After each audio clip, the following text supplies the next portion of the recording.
batch plant is a machine that basically takes raw aggregates, rock and sand, and mixes them with cement and fly ash in specific proportions.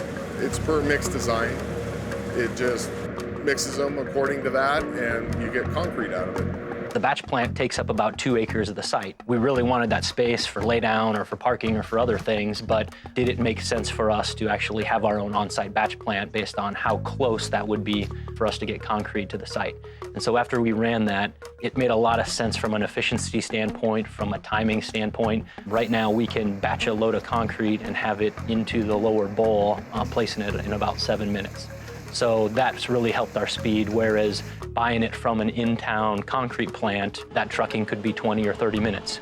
We could, end up with delays based on traffic, different times of the day. So it's really allowed us a lot of flexibility and a lot of efficiency in, having our own concrete batch plant and being able to utilize that. The batch plant on site is huge for this project. So we'll get about 90,000 yards in the next 9 months. So having that on-site batch plant is huge.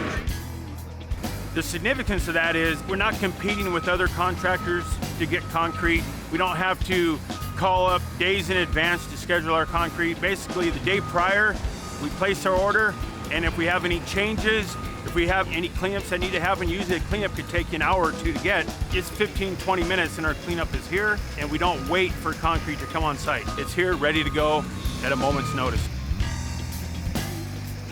There are a number of industry standards, ACI, ASTM, so on and so forth. So we have regular standards out here. We test the compressive strength of the concrete based on the number of cubic yards that are being placed in a given day.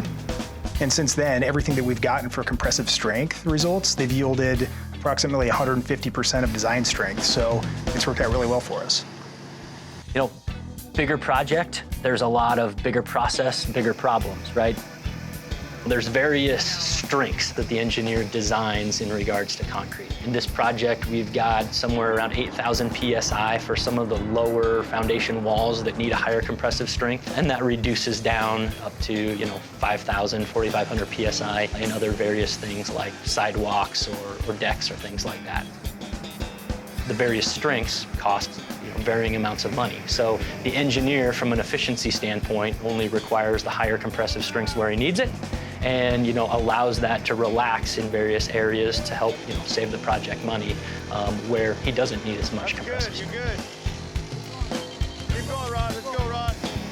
That's good. You're good.